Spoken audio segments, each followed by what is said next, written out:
Well, hello, and thank you to UB CoLab and to Andrew who invited me to speak today. I'm sure there are a few students who already know me because mentoring at CoLab is an enormous source of joy for me. But for those who don't, I'm Dr. Andrea Nero. I'm the Senior Development and Engagement Specialist at Art Services Incorporated of Western New York, which basically means I'm the head of revenue generation for the nonprofit that helps other nonprofits and creative figures uh, figure out how to survive and thrive. So if you've ever been to the Buffalo Zoo, the History Museum, the aquarium, or the Albright Knox, you've seen our work. We're the behind the scenes team that helps keep cultural institutions funded and functioning. In my role, I write grants, I run donor campaigns, I pitch sponsorships, I invent revenue streams out of thin air, things like branded merch or, yes, coffee with our logo on it coming soon. Outside of ASI, I also run Nero Strategies Group, my consulting firm. Originally, it focused on DEI consulting for local nonprofits. But as many founders do, I ran into some issues and I pivoted. Now, this part's important. I've been experimenting with AI tools for a long time. At first, it was just for fun. Face apps, filters, editing my headshots when I didn't feel like putting on makeup. Then in 2022, ChatGPT dropped and the game changed. In March 2023, I was at a bar in Buffalo's theater district, Matinee, with my husband, Dr. Jack Marsland, another CoLab band favorite. I had a glass of Prosecco and we were talking about how I had all these ideas and all this knowledge that wasn't being used. The next day, I opened up ChatGPT on my phone. I typed in, how do I start a business in New York State? And the answer popped up instantly. By the end of the day, I had formed an LLC and built a website. That's how Nero Strategies Group officially launched. About a year after I launched the Brain for Hire business, I came across a consulting platform looking for people with advanced expertise in artificial intelligence. And that's when I realized my background actually made me useful in a whole new way. Large language models like ChatGPT need human feedback to learn. Most of that feedback, especially early on, came from low-cost contractors in places like Kenya. But if you want these models to sound like experts, you need actual experts, and that's where I came in. So by 2024, I had shifted my business to consulting directly for AI companies or projects. Since then, I've worked with almost every major player in the space. OpenAI, Meta, Google, Microsoft, PayPal, Ford, Airbnb, Booking.com. The only one missing right now is Apple, but I'm pretty sure they'll come around. What made me valuable wasn't just that I was early to AI. It was that I knew how to think like a strategist. I knew how to see patterns, structure information, and get things done without a blueprint, because I've had to do that before just to survive. And yes, I do have a PhD in the history of science from the University of Buffalo. I started working on that degree at a school in Texas in 2009, and I finished at UB in 2022. That's over 10 years. So in that time, higher ed changed dramatically. Tenure track jobs dried up. PhDs like me are now everywhere, but full-time academic positions are rare. Well, I wasn't interested in living on poverty wages as an adjunct, teaching 6 courses across 3 campuses just to get by. I wanted to do work that mattered and to get paid fairly for it. So I looked into getting a second master's degree. I considered library science at UB, but I ultimately chose Harvard. I enrolled in their museum studies program, but what I actually got was a crash course in the business of arts nonprofits. I had the chance to work with people like Lawrence Motts, who now teaches at both Harvard and Sotheby's and used to manage assets at the Met. That part was excellent, but overall, the education didn't live up to what I'd already gotten at UB. My standards were high. And yes, I am saying on the record that I got a better education at UB than at Harvard.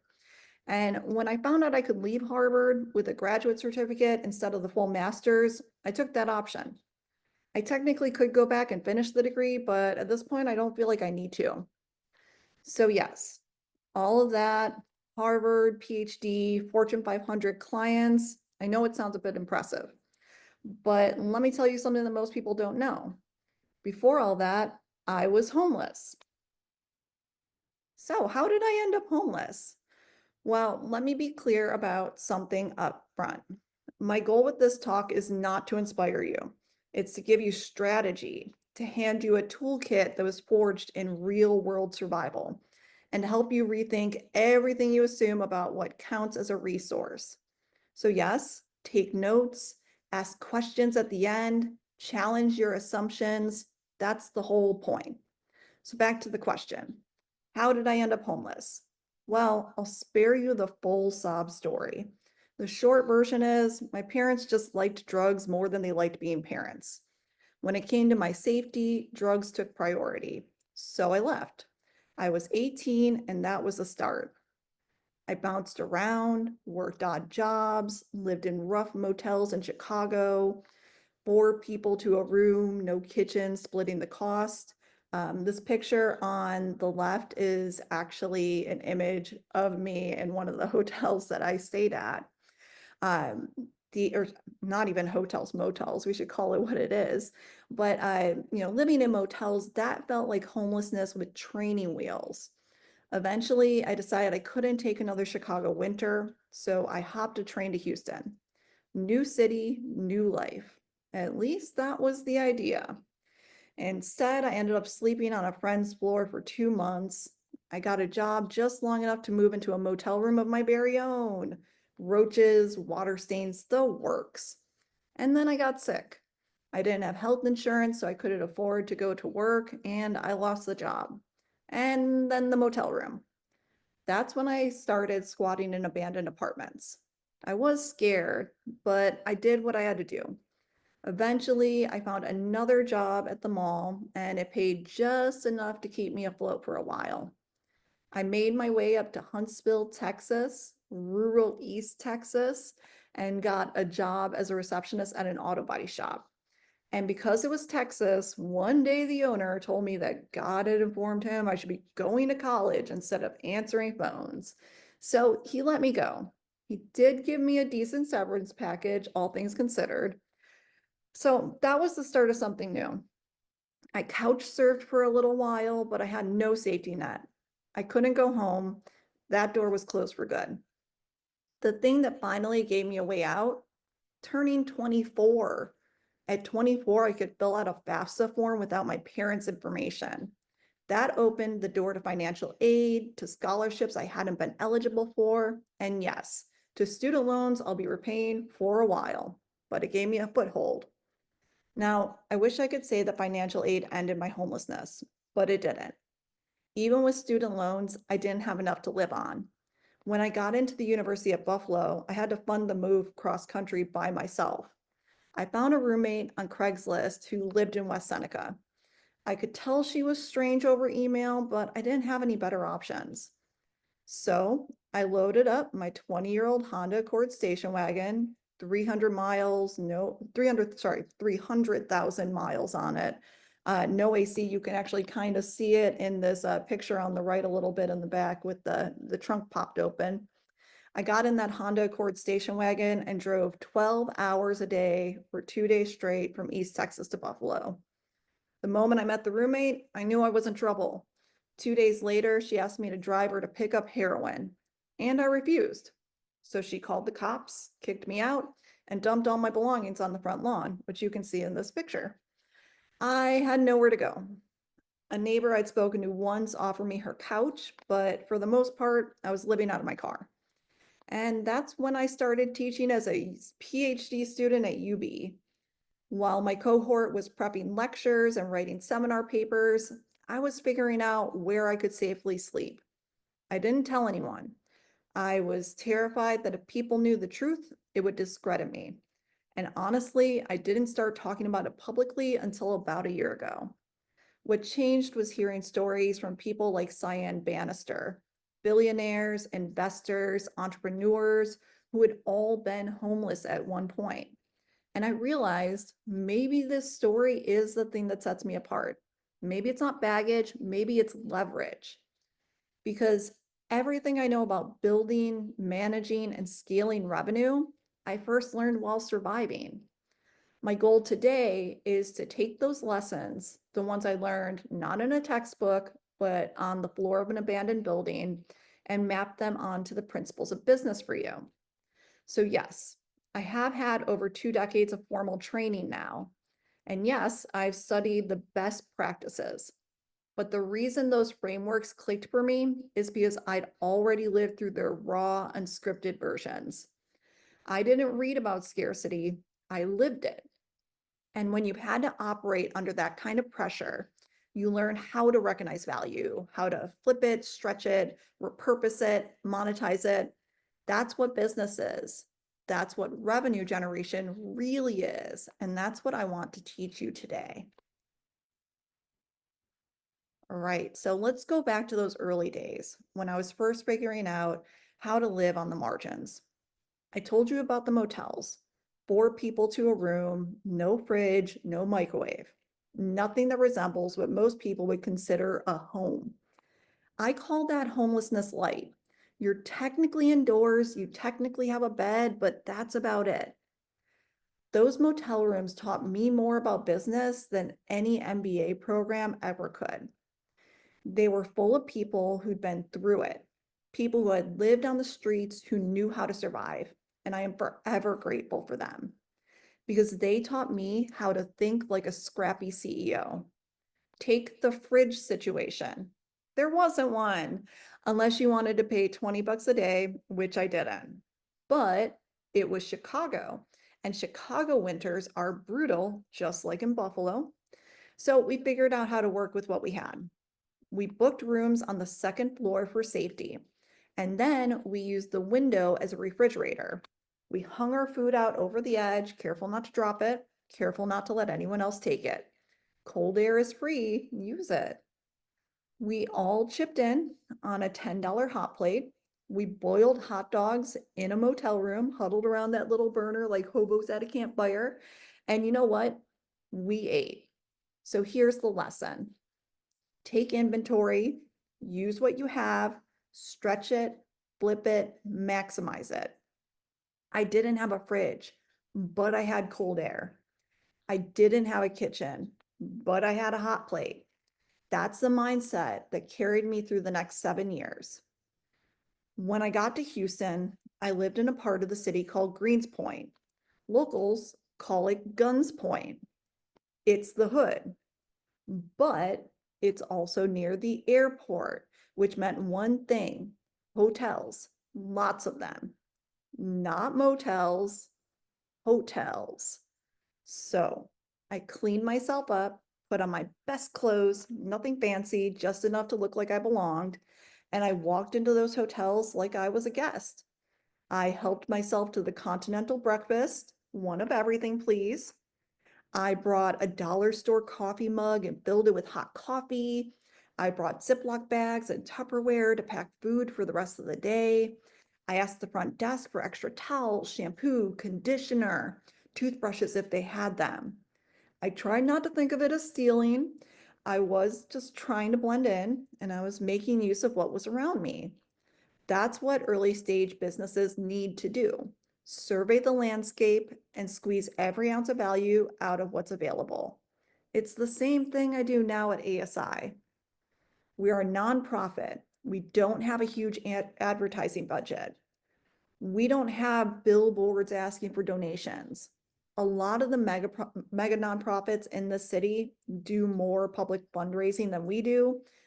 I can't afford it, but I still need to bring in revenue, and a lot of it. So what do? I look at what I have. We have a mailing list. We have a CRM with over 10,000 contacts. It's free to send an email. It's free to get on Zoom. It's free to build relationships, and relationships are everything. So I reach out to everyone: board members, staff, friends, neighbors. If there's a donor I want to meet, I ask, Who knows them? Who can connect me? Your network is a resource. Your time is a resource, and your creativity is a resource. And it's always been that way for me. Even back in 2008, when I had almost nothing, I was unhoused. I was making maybe 5,000 to 8,000 a year, but I saved up and bought one thing, a prepaid T-Mobile Sidekick. That phone was my lifeline. It was before iPhone, so it was the first time I felt like I had a computer in my pocket. I could search for jobs, I could send emails, I could look things up. It was a splurge, but it kept me connected. It gave me leverage. It made me feel like I had access. And that same thinking carries through to how I work today. Now we have tools I couldn't have even dreamed of back then. Tools like ChatGPT. When I launched my business, I didn't hire a copywriter or a strategist or a consultant. I used ChatGPT 3.0. Need a business plan? Done. Need email templates? Handled. Need 100 revenue ideas in 30 seconds? Say less. It's not about whether all of them are good. Anyone who used 3.0 in 2023 remembers that it was far from perfect. But really, it's that one of those ideas might be great, and I didn't have to pay a cent to find out. And this is where you come in. You've got tools, you've got platforms, and you've got access. If you're a student, you have university credentials. That means access to library databases. It means professors with office hours. It means you can email almost anyone and they'll answer. When I was still in Texas, I emailed Gordon Wood. Yes, that Gordon Wood, the Pulitzer Prize winning historian. And I asked for advice on pursuing a PhD. He wasn't taking students, but he pointed me to people who were.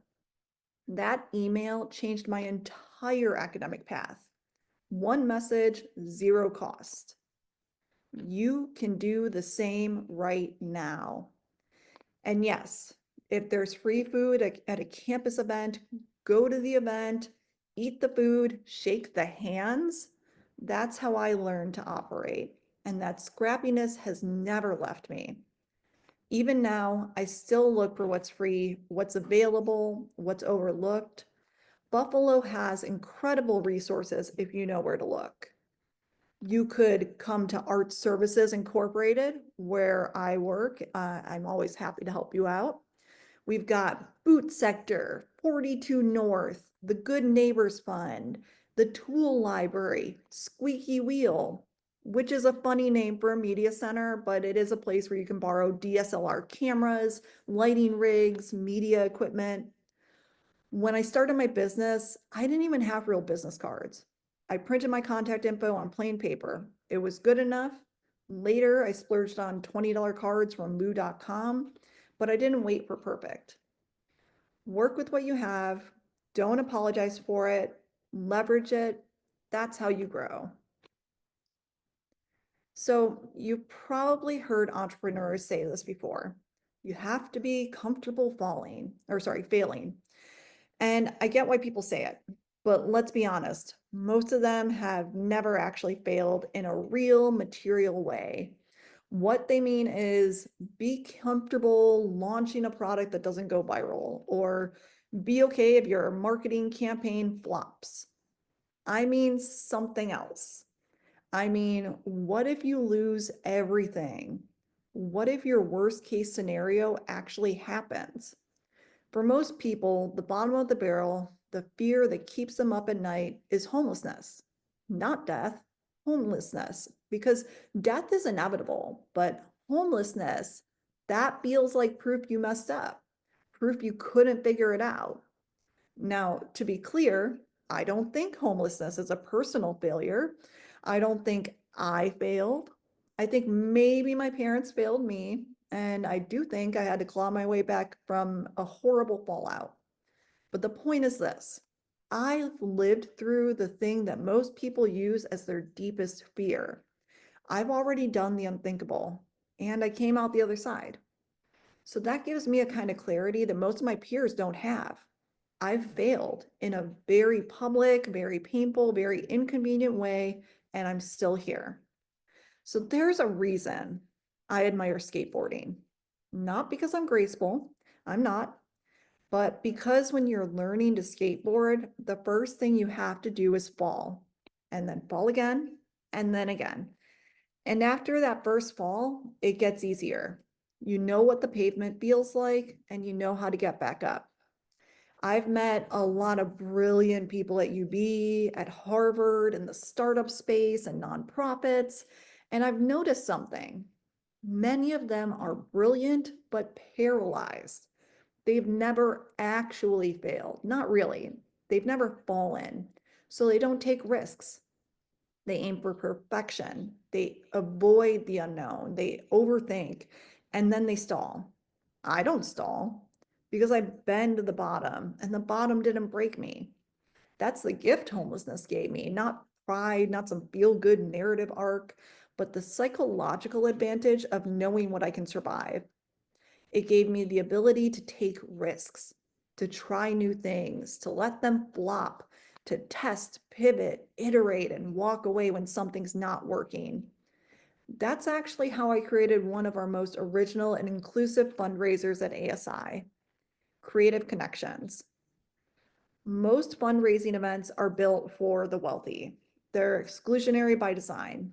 You get dressed up, you pay $150 a head, and you spend the evening sipping white wine with donors who probably don't even know what services they're supporting.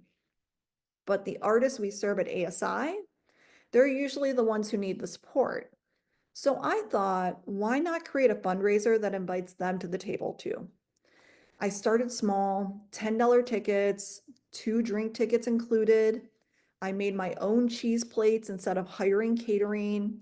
I picked up the wine and the non-alcoholic drinks myself. We held it at ASI headquarters so we didn't have to pay a venue fee. And in the end, we doubled what we put into it. That was the first version, the test version.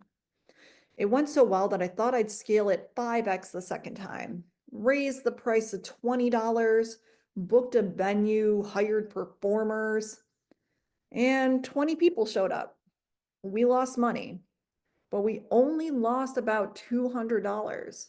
I didn't put 20,000 into a gala that tanked. I tested on something that was small, and then I learned from it. Failing small is a skill. It's one that you should actually get comfortable with. And I want you to start by thinking about the last time you failed. What happened next? Did you do research, ask for help, talk to someone, reach out to your parents, and if you could, consider yourself lucky? Did you map out your options, regroup, regrow? Those instincts, the ones that get activated after failure, those are the ones you need to start using proactively. Because here's the thing, even if you never end up homeless, you will fail in some way at some point, probably more than once. And it might not even be your fault.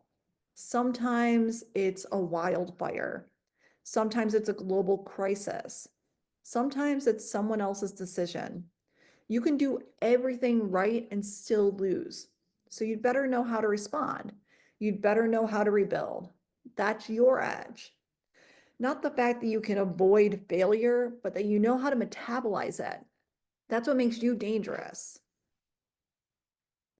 So here's an exercise I like. If someone gave you $100 right now, what would you do with it? Most people answer fast. They'd pay a bill, buy some shoes, grab a nice dinner. Now, what about $1,000? You'd probably pause a little longer, think a little bigger. And now, what about $1 million? Well, that's where most people freeze. They've never been taught how to even think in big numbers. It feels abstract, intimidating, almost wrong. But let me tell you something. I've lived on $3 a week for food, and now I manage over $1.5 million a year in revenue. And here's the secret nobody tells you. Spending $1 million is way easier than you think. You have to get comfortable handling large amounts of money. You have to train yourself to think bigger. Because if you can't even picture it, you'll never create it. For me, it started small. In 2005, $10 was a huge deal. I remember one of my coworkers bragging about buying a ton of meat for a barbecue for only $10. And I was absolutely panicking because $10 felt like a mountain I couldn't climb. Fast forward to 2025, and I'm over here worrying that if I only raise $1.2 million this year, I'll be really disappointed. Who is she, right? That's the power of the money mindset shift. If you think $10 is a lot of money, you'll be scared to charge $10. If you think $10,000 is totally normal, you won't flinch when you charge $7,500 for the same service. You have to be able to think at the scale you want to build. For more context, let's talk some math. If you want to make $1 million and you're only charging $100 per unit, you need 10,000 customers. If you're selling something for 100,000, you only need 10. At ASI, I see this play out every day. We love our donors, all of them. Every dollar counts. But if I only focused on $100 donors, we need 10,000 of them to keep the lights on. And we simply don't have that reach. So what do? I go bigger. I go after the corporations, the government grants, the major foundations, the people who already understand that $100 barely buys a round of drinks these days. Here's a quick example of how we think about it. So 10,000 donors giving $100, that's $1 million. 100 corporations giving $10,000 is also $1 million. 10 foundations giving $100,000, coincidentally, also $1 million, and 2 government agencies giving $500,000 would equal $1 million. Now, coming up with 10,000 donors in Western New York with a team of 1, like we have at ASI, I'm the team of 1. It's not happening. That's a goal, that's a fantasy. But building relationships with a few key foundations and a handful of government agencies, that's totally attainable, that's real, and that's strategic. The reality is I do a mix of all of it. So every year to hit our $1.5 million goal, I'm juggling around something like 150 individual donors, 60 corporations, 5 to 8 foundations, and around 5 different sized government bodies. That's what sustainable growth looks like. Not chasing volume, but building real connections with real money behind them. If you want to operate at a higher level, you have to ask for higher numbers, and you have to believe you're worth them. That's not just about fundraising. It's true whether you're selling a product, a service, or even yourself. Let's talk some more about pricing. When I started working as a teenager, I made $5.25 an hour, and that was good money because minimum wage was probably like $5. When the push for 15 an hour started, I remember people lost their minds. They would say, how can a fast food worker make more than a firefighter? Luckily, we've moved past that. These days, $18 an hour is pretty average. But I'm telling you right now, you are worth more than $18 an hour. In the art world, I run into this all the time. Artists come to me trying to price their work and they say, well, I make $15 an hour at my day job, so I guess that's my rate. No, your worth is not dictated by your day job. You define your rate. My consulting rate is $100 an hour. When I do consulting calls, that is my baseline, that's my minimum. I don't charge ASI that much because I believe in their mission and I see it as like donating labor on my part, but everywhere else, I set the rate, I set the value. You have to believe that your work, your product, your offer is worth every dollar you're asking for. Take my AI consulting. When I give reinforcement feedback to Fortune 500 companies building AI tools, I know what my expertise is worth. It's not actually even $100 worth of value. It's hundreds of thousands because that feedback shapes tools that millions of people will use. And with inflation going the way it is, I'll probably charge much more over the next few years, but for now, I feel good about this number, and the tech companies see that I'm a worthwhile investment. Likewise, when New York State gave ASI $1 million last year to boost arts and culture in Western New York, I had no doubt that it was a smart investment. And when I work with nonprofits on their fundraising, I always push them to think bigger. I often joke that my revenue mascot is Linda Evangelista.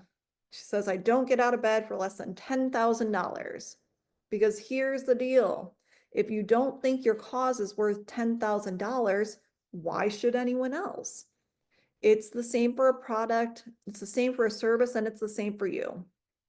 Now, this is more than supplies, labor, shipping, etc. Those tangible costs that have fixed numbers behind them. For example, what is the emotional value you're delivering? How much value does alleviating a pain point deliver? It isn't always so obvious. Let me give you a real world example. I've worked with a coach named Gala in various capacities since around 2007. Early on, Gala offered retreats in places like Sydney, Marrakesh, London. It was $1,000 just for the workshop. Flights, food, lodging, extra. At the time, I thought that was pretty insane. I couldn't fathom paying it. But guess what? Gala sold out. She had wait lists every time. Later, Gala pivoted to offering yearly memberships. $1,111 for video calls and one-to-many online coaching. No flights, no hotels, just a Zoom link. And I had zero hesitation paying it because the emotional value, the relationships, the growth, the transformation I had discovered by this point was worth every penny. Gala managed to turn a few $100s of overhead into six-figure revenue years, and eventually she became a millionaire. Not because the product changed, but because the perceived value changed, and because she believed in it enough to ask for it. Now that's the shift.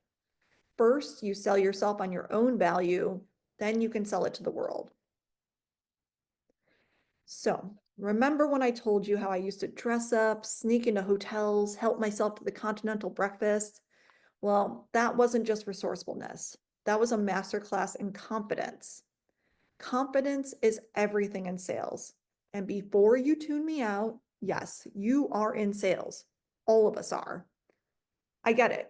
When you hear sales, you think of telemarketers calling at dinner time, sad sack door-to-door guys, those cell phone hawkers that chase you around Costco. And yeah, those people are annoying, but they're not annoying because they're selling. They're annoying because they're bad at it. The truth is, every single one of us is selling something all the time. You want to be an influencer on Instagram? Congratulations, you're a salesperson. You think your professors aren't selling? I had an office on North Campus for years. Trust me, they care deeply about their student evaluations. They build their whole semester around selling you on their charisma, uniqueness, nerve, and talent. It's real. A lot of CoLab students are in computer science majors. You think that coders don't sell? Well, how do you think you land a job in the first place? You're selling yourself to recruiters, selling your skills, selling your fit for the team. Sales isn't manipulation. Sales is influence. And influence is how you build anything. Now, there are bad ways to influence people. Being pushy, bossy, depressing, fake. We've seen it all. Good sales, the kind that actually works, is about connection. It's relationship building. It's about making someone want to say yes. Here's the golden rule I follow. Whoever I'm trying to influence for those 30 to 60 minutes, is my best friend. Think about your best friend for a second. You know their flaws, you know their weird habits, and you love them anyway. That's the spirit you need to bring to every conversation. Now, quick caveat, when I say treat them like your best friend, I don't mean spill your wild Friday night stories on a Zoom call. I mean show up like you genuinely care. Be fully present. Give them your best attention and treat them like they matter. It's not fake. 9 times out of 10, I leave meetings actually liking the person I just met. When I'm doing one-to-one sales, whether that's with a donor, a corporate sponsor, a foundation rep, or a Fortune 500 executive, I do my research in advance. I show up with thoughtful questions. I spend the first 15 minutes letting them talk about themselves because everyone's favorite subject is themselves. If it's a one-to-many situation, like an ad campaign, it is actually pretty similar. You just build an avatar of your ideal buyer and you tailor everything to that avatar. By the way, CoLab, if you ever want me back for a whole workshop on customer avatars, say the word. So anyway, when it's time to actually pitch, I focus on two things. One is pain points. What problem does this person have that my offer can solve? Pain is a far stronger motivator than pleasure. When you first start working out, it's probably not because the idea of exercising feels good. No. At first, it's because you're upset with something related to your body and it is so bad that you know you have to make a change. That's exactly it. Pain is a bigger motivator than pleasure. The second is perceived value. How do I make whatever I'm offering feel like an incredible deal? Because nobody wants to overspend. We want to get a lot for a little.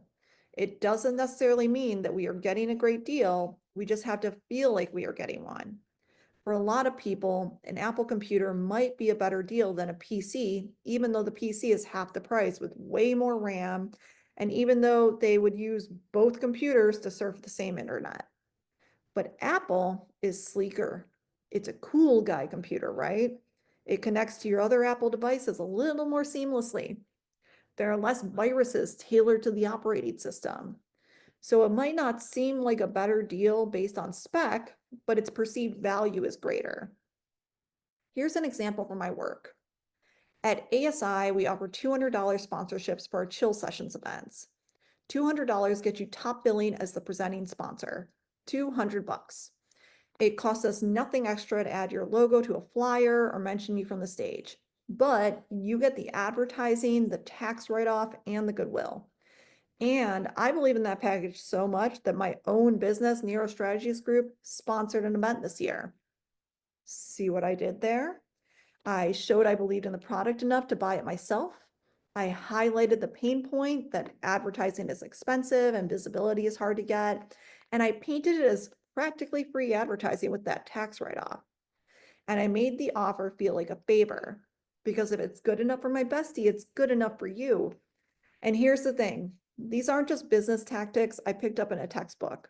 I learned them on the margins of society.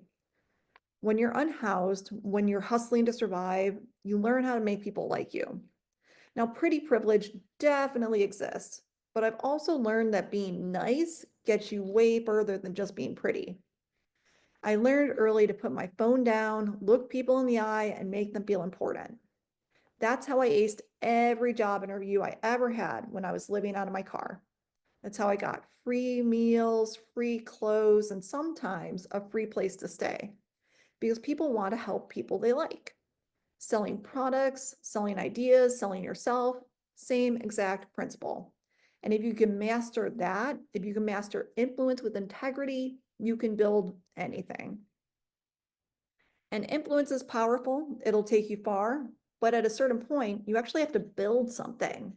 And here's the hard truth most people don't want to hear. You're never going to feel ready. You're never going to wake up and magically feel wealthy enough, smart enough, credentialed enough, connected enough.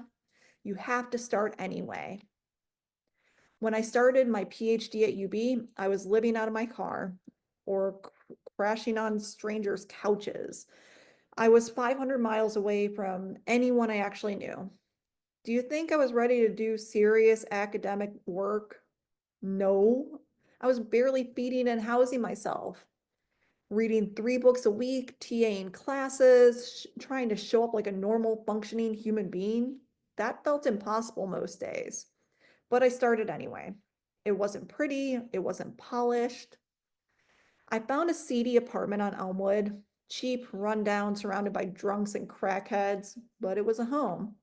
I scoured the city for free furniture. I slept on a wooden pallet with a blanket thrown over it for the first 6 months. I couldn't afford my textbooks, so I'd scour JSTOR for book reviews, trying to piece together something smart enough to survive seminar discussions. And spoiler, it didn't always work. I missed a lot of departmental events early on, not because I was lazy, but because I was literally just trying to survive. Meanwhile, my peers thought something was wrong with me, and of course they did. I didn't, they really just didn't know the half of it because I didn't tell them until after I graduated. Over time, I found ways to patch the holes. I figured out you could rent books from the library if you moved fast enough. I pieced together enough furniture to stop sleeping on the floor. I started making it to the right events, showing up, getting seen. It wasn't immediate, it wasn't linear. It was 5 years of fine tuning and pivoting. If I had waited until I had a nice apartment, a real mattress, and $10,000 in the bank before starting my PhD, I would never have done it. Waiting for people is how people, or waiting for perfect is how people waste their lives. And that's not just true in academia. It's true in business too. When I started Nero Strategies Group, the idea was simple. Most consultants are terrible. They charge tens of thousands of dollars, drop off a useless PDF, and vanish. I hated that. Buffalo is full of people who are hurting, and I thought I could help. I had my PhD, I had credits from Harvard, I had the receipts. So I offered consulting services, DEI, change management, fundraising support, and you know what? It flopped. Most nonprofits didn't care about credentials. They cared about hiring their friends. They didn't mind paying 5 figures for a PDF that said absolutely nothing, as long as it kept the status quo intact. It was maddening, but it was also clarifying. I pivoted. I took a full-time role at ASI where I could actually move the needle, helping thousands of people and hundreds of nonprofits. But I still wanted to consult. I still wanted to build something of my own. So I shifted again. I realized that in tech, being early mattered more than anything. Being an early user of new tools wasn't a bonus, it was a credential. I linked up with global consulting platforms, something I couldn't have done if I had stayed tied to Buffalo's nonprofit scene. And within a month, I was consulting for OpenAI, Google, Ford Motor Company, while also tackling revenue for ASI. Not because I had the perfect plan, not because I had everything figured out, but because I started. And when the first version didn't work, I pivoted, I adapted, I kept moving. That's the reality of building anything. You're going to start messy, you're going to flop a few times, you're going to look back later and cringe at how unready you were. And that's exactly how it's supposed to be. If you wait for perfect, you'll wait forever. If you start where you are, you can build something real. Use the bestie level confidence I talked about earlier. Smile, show up, get to work. Because you're going to fail, you're going to pivot, you're going to look stupid sometimes, but you're also going to build something that no one else can build because you were willing to start. So we've talked about starting before you're ready. We talked about selling yourself. We've talked about building your value.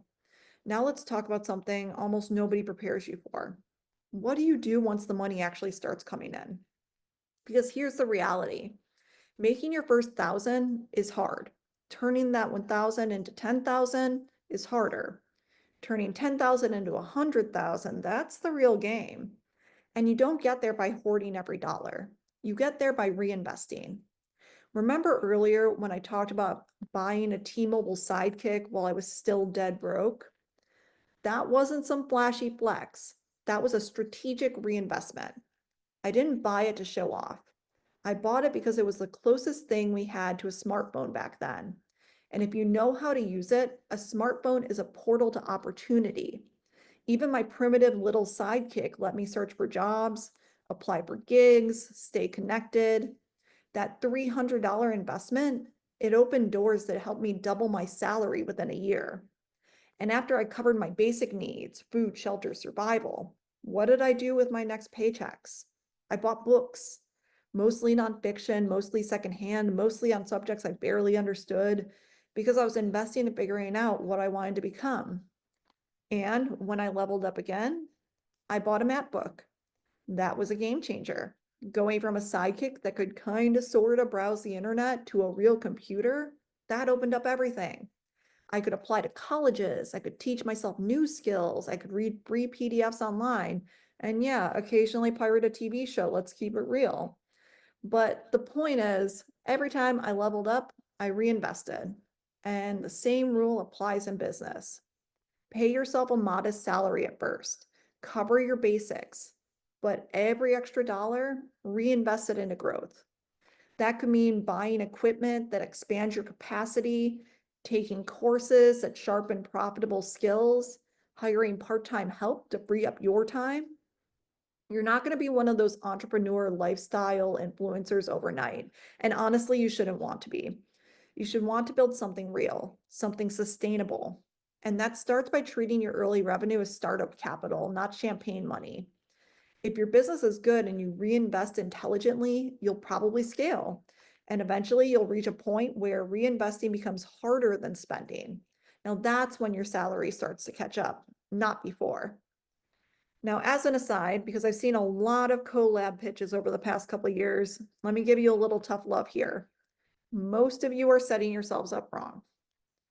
You look at industry projections, see some chart that says the AI market will be worth $500 billion by 2028.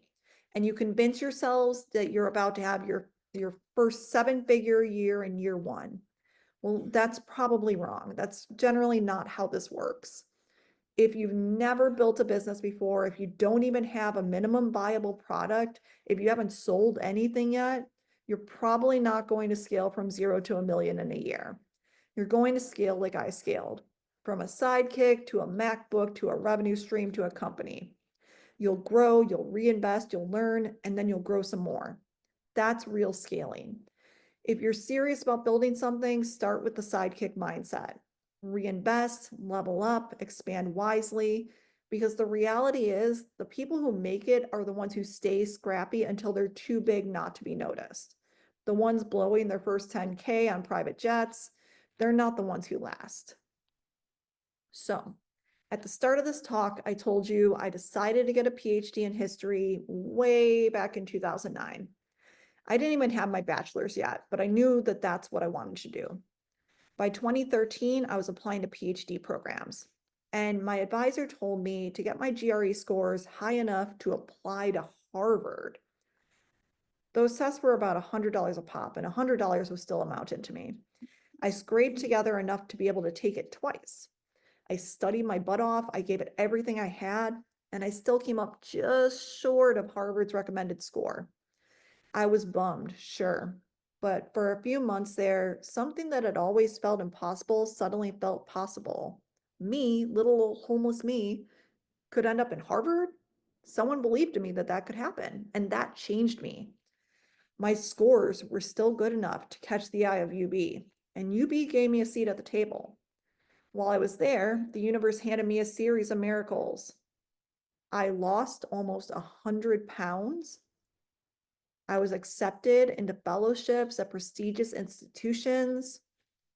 I had a rivals to lovers romance with my office mate, who's now my husband. These are all things that taught me impossible is a state of mind. So, after I defended my dissertation and earned the title of doctor, I circled back to Harvard. I looked into what it would actually take to get a master's there. Turns out it wasn't that hard. I had to take 2 classes, fill out a short application, write a couple sentences about my aspirations, submit a resume, and a month later, I got my acceptance letter. Just like that, I was in. I did it. And you know what? It wasn't that impressive. The coursework didn't teach me much that I didn't already know. The shine wore off fast. And that's when I connected the dots. Prestige doesn't replace tenacity. My past, the part I used to think made me less than, that was actually my advantage. The scrappy way I fought through everything, the motels, the jobs, the failures, the constant pivots, That made me sharper, tougher, and more dangerous than my classmates. Prestige can amplify you, but it can't replace what experience builds. Over the past few years, I've learned the real skill that separates leaders. The best fundraisers, founders, and visionaries are the ones who can hold paradox, vulnerable and powerful, polished and raw, educated and street smart. Your classrooms will teach you a lot. I'm not here to knock education. I mean, obviously, I have a PhD and I went to Harvard, but I am telling you this. Don't just live inside the walls of University of Buffalo North Campus.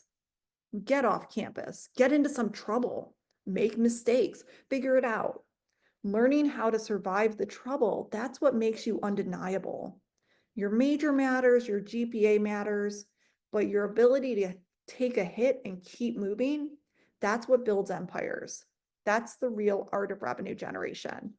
Not just making money, but building the resilience to keep generating it no matter what life throws at you. Thank you. I honestly thought your presentation was like so. I know you didn't mean it for it to be inspiring, but it was inspiring because I never thought you came from such a background, and to see you become someone incredible in your career and you had the strength to pursue higher education regardless of it is so amazing to me. Thank you. That's so kind. I want to say thank you, Dr. Nero, for sharing your story and how to be resourceful in business in general and money saving strategies, especially in the context of business. I want to give a round of applause. Thank you so much for tonight's masterclass, and we hope to see you again. Thank you.